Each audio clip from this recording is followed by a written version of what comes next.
بسم اللہ الرحمن الرحیم۔ آج ہم سورہ بقرہ کی آیت نمبر 159 سے پڑھیں گے۔ سب سے پہلے اس کا ترجمہ دیکھتے ہیں۔ ان الذین یکتمون ما انزلنا من البینات، بے شک وہ لوگ جو چھپاتے ہیں اس چیز کو انزلنا جو ہم نے نازل کی، من البینات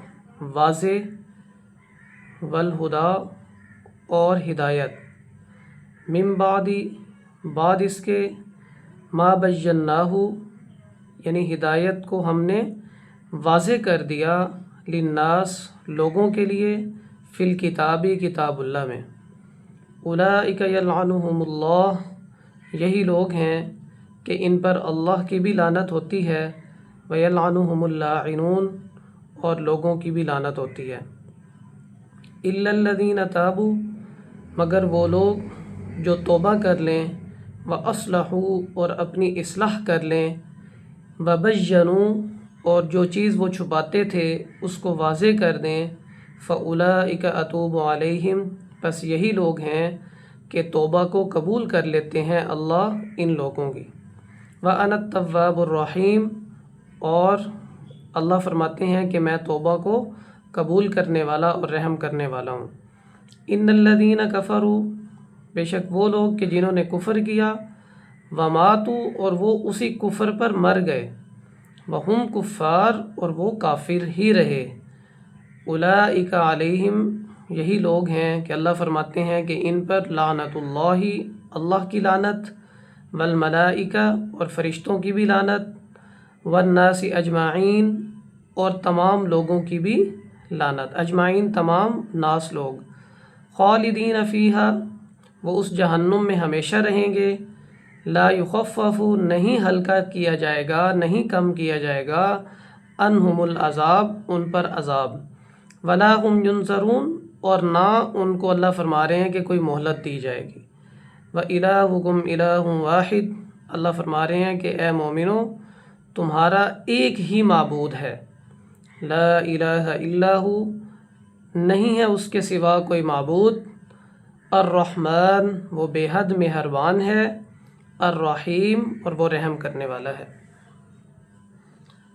اب ہم ان آیات کی مختصر سی تفسیر دیکھتے ہیں۔ دیکھیں پیچھے ذکر ہوا سورہ بقرہ کے اندر اللہ رب العزت نے بنی اسرائیل کی جو ہے ایک خرابی یہ بیان کی جو سب سے بڑی خرابی تھی کہ وہ حق کو چھپاتے تھے، الذین آتیناہم الکتاب یعنی اللہ نے جن کو کتاب اللہ دی تھی، یعرفونہ کما یعرفون کہ وہ پہچانتے تھے کس چیز کو، آپ صلی اللہ علیہ وسلم کو بھی اور اللہ کی کتاب کو بھی، جیسا کہ وہ پہچانتے تھے ابناءہم اپنی بیٹوں کو، اپنی اولاد کو، یعنی اس قدر انہیں یہ بات واضح تھی کہ آپ صلی اللہ علیہ وسلم آخری نبی ہیں اور یہ قرآن مجید اللہ کا آخری کلام ہے اور یہ اللہ کی کتاب ہے، لیکن وہ اس بات کو لوگوں سے چھپاتے تھے۔ تو اللہ نے کیا کہا کہ وہ دنیا میں بھی یعنی اللہ نے ان کو ذلیل و خوار کیا، ان پر اللہ کی لعنتیں پڑی اور فرمایا کہ آخرت میں بھی ان پر لعنت پڑے گی۔ اب وہ تو بات تھی یہود کی، اہل کتاب کی، یہاں پر جو اللہ رب العزت فرما رہے ہیں یہ عمومی حکم ہے، یعنی وہ خاص اہل کتاب کے لیے حکم تھا، اب یہ جو ہے یہ عام حکم ہے اور اس کے اندر اہل اسلام بھی آ جاتے ہیں، یہود بھی آ جاتے ہیں، نصارہ بھی آ جاتے ہیں، یعنی تمام لوگ اس میں آ جاتے ہیں کہ جو حق کو چھپاتے ہیں۔ ٹھیک ہے، اللہ نے فرمایا کہ بینات جو چیزیں اللہ نے واضح کی، ٹھیک ہے، اب بینات سے کیا مراد ہے،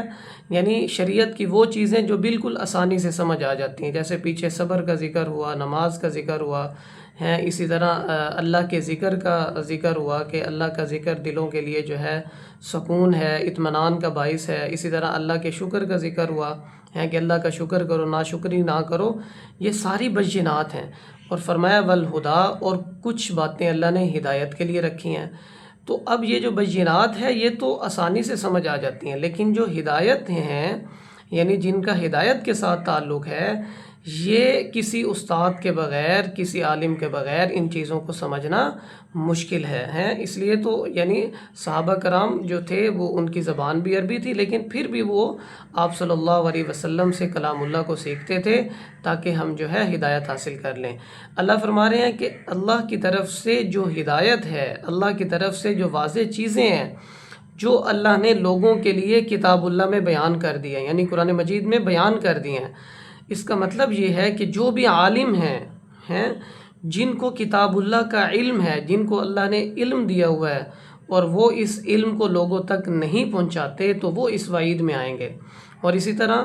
وہ لوگ بھی وعید میں آئیں گے کہ جن سے جو عام عوام ہے، جو عام لوگ ہیں، وہ ان سے کوئی مسئلہ پوچھیں اور وہ اس مسئلے کو جانتے ہوں، جان بوجھ کر جو ہے اس مسئلے کو غلط ان کو بریف کر دیں یا اس مسئلے کو چھپا دیں، تو وہ بھی اس وعید میں آئیں گے کہ وہ ان پر بھی اللہ کی لعنت ہوگی۔ یعنی چھپانے کا مقصد کوئی بھی ہو سکتا ہے، دنیاوی مقصد ہو، کوئی اپنی یعنی جس میں ان کی اپنی ذات کا فائدہ ہو اور وہ اس مسئلے کو صحیح لوگوں کو بیان نہ کریں۔ یہی کام جو ہے وہ یہود کرتے تھے، اہل کتاب کرتے تھے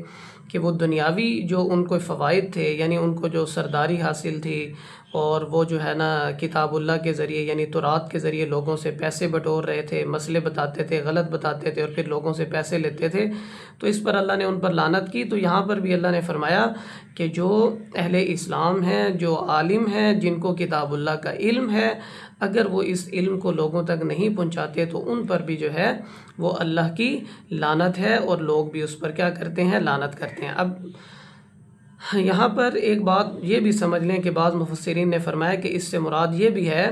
کہ جن لوگوں تک کتاب اللہ کا علم آ گیا، چاہے وہ عام لوگ بھی ہیں، یعنی جن چیزوں کا انہیں علم ہو گیا کہ اس کے بارے میں اللہ کا یہ حکم ہے، اس کے باوجود وہ اللہ کے حکموں کی پیروی نہیں کرتے، یعنی کتاب اللہ کو پس پش ڈالتے ہیں اور اپنی طرف سے انہوں نے مسائل گھڑے ہوئے ہیں، وہ بدعات کرتے ہیں، شرک کرتے ہیں، جو ان کا دل کرتا ہے، یعنی جو بات انہیں شریعت کی پسند آ جاتی ہے اس کو مان لیتے ہیں، اور جو چیز ان کی خواہش کے مطابق نہیں ہوتی اس کو وہ نہیں مانتے۔ جیسے اللہ نے یہود کے بارے میں بھی فرمایا کہ یعنی جو چیز ان کو اچھی لگتی ہے اس کو یہ اختیار کر لیتے ہیں، اور جو چیز ان کی طبیعتوں کے ناموافق ہوتی ہے اس کو اختیار نہیں کرتے۔ تو وہ لوگ بھی یعنی علماء کے ساتھ ساتھ عام لوگ کہ جن کے پاس اللہ کا کلام پہنچ گیا، اللہ کے احکامات ان تک پہنچ گئے، ان کو بات سمجھ آ گئی، اس کے باوجود پھر انہوں نے اللہ کی کتاب کو پس پش ڈال دیا، تو ان پر بھی اللہ لعنت کرتا ہے اور لوگ بھی لعنت کرتے ہیں۔ اچھا، یہاں پر ایک فقہی مسئلہ سمجھ لیں کہ لعنت کس پر کرنا جائز ہے، یعنی کسی بھی مسلمان پر، چاہے وہ فاسق ہو، فاجر ہو، کسی بھی گناہ میں مبتلا ہو، اس پر لعنت کرنا جائز نہیں ہے۔ فقہا کہتے ہیں کہ لعنت صرف اور صرف کافر پر جائز ہے، جیسے اگلی آیت میں آ جائے گا، اور کافر بھی وہ جو اس دنیا سے چلا جائے، فوت ہو جائے، اس لیے کہ جو زندہ کافر ہے اس پر اگر آپ لعنت کریں گے تو ہو سکتا ہے کہ بعد میں اللہ رب العزت اس کو جو ہے ایمان نصیب کر دیں، تو وہ جو آپ کی لعنت ہے اس کا وبال آپ پر ہوگا، تو اس لیے اس سے بچنا چاہیے۔ بعض لوگوں پر جو ہے آپ صلی اللہ علیہ وسلم کی حدیث مبارکہ ہے جس میں آپ نے فرمایا کہ اللہ کی لعنت ہوتی ہے، جیسے چور پر اللہ کی لعنت ہوتی ہے، سارق کے بارے میں فرمایا، پھر اسی طرح فرمایا کافر پر اللہ کی لعنت ہوتی ہے، اسی طرح فرمایا کہ جو میرے صحابہ کو برا بھلا کہے گا اس پر اللہ کی لعنت ہوتی ہے۔ اس طرح یعنی آپ نے کچھ چیزیں گنوائی اس حدیث میں۔ بہرحال کسی بھی مسلمان پر جو کلمہ گو ہو اس پر لعنت کرنا جائز نہیں ہے، چاہے وہ اس دنیا سے چلا بھی جائے۔ کافر پر لعنت کر سکتے ہیں، اور وہ کافر جو مر جائے، کفر پر مر جائے، ٹھیک ہے، اور زندہ کافر پر بھی لعنت کرنا جائز نہیں ہے۔ پھر آگے اللہ رب العزت فرما رہے ہیں، ہاں اگر جو لوگ یعنی کسی اس بیماری میں مبتلا تھے، کتاب اللہ پر عمل نہیں کرتے تھے، یا کتاب اللہ کا علم جو ہے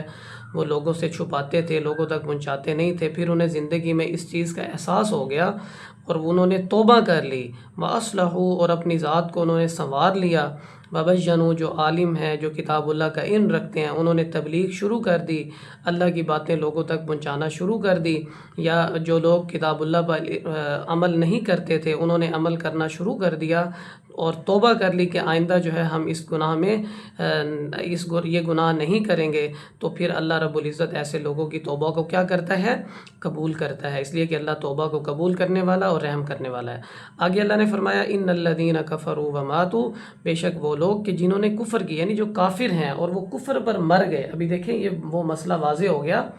کہ جو کافر ہیں اور وہ کفر پر مر گئے، تو یہی لوگ ہیں کہ ان پر اللہ بھی لعنت کرتا ہے، اس کے فرشتے بھی لعنت کرتے ہیں اور تمام لوگ بھی لعنت کرتے ہیں۔ فرمایا خالدین فیہا، یہ اس جہنم میں ہمیشہ رہیں گے، لا یخفف عنہم العذاب، ان پر عذاب کو کم نہیں کیا جائے گا اور نہ ہی ان کو مہلت دی جائے گی۔ وَإِلَٰهُكُمْ إِلَٰهٌ وَاحِدٌ،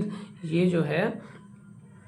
اللہ کا اسم اعظم ہے، ٹھیک ہے، حدیث مبارکہ میں آتا ہے وَإِلَٰهُكُمْ إِلَٰهٌ وَاحِدٌ لَا إِلَٰهَ إِلَّا هُوَ الرَّحْمَٰنُ الرَّحِيمُ، ایک یہ اسم اعظم ہے۔ اور اسی طرح حدیث مبارکہ میں آیا کہ سورہ آل عمران کے شروع والی جو آیت ہے الف لام میم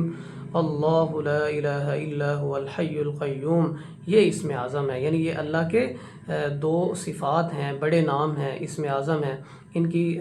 یعنی ان کی فضیلت یہ ہے کہ آپ صلی اللہ علیہ وسلم نے فرمایا کہ جو شخص اپنی دعا میں اس اسم اعظم کو ذکر کرتا ہے، اس اسم اعظم کو پڑھتا ہے اور اس اسم اعظم کے واسطے سے اللہ سے دعا کرتا ہے، تو اللہ رب العزت اس کی دعا کو قبول کرتے ہیں۔ اللہ نے فرمایا تمہارا الہ صرف اور صرف کیا ہے؟ ایک ہے، اللہ کے سوا تمہارا کوئی معبود نہیں ہے، وہ بے حد مہربان اور نہایت رحم کرنے والا ہے۔ بعض مفسرین نے الرحمن اور الرحیم اس کا معنی یہ بیان کیا کہ الرحمن سے مراد اللہ کی رحمت عام ہے، اس رحمت سے مراد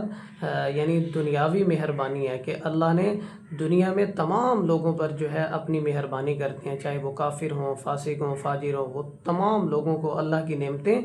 ملتی ہیں۔ الرحیم جو ہے یہ خاص ہے اور یہ رحمت صرف اور صرف مومنوں کے لیے ہے، ایمان والوں کے لیے ہے، اور جو ایمان والے ہوں گے اور ایمان کی حالت میں اس دنیا سے جائیں گے،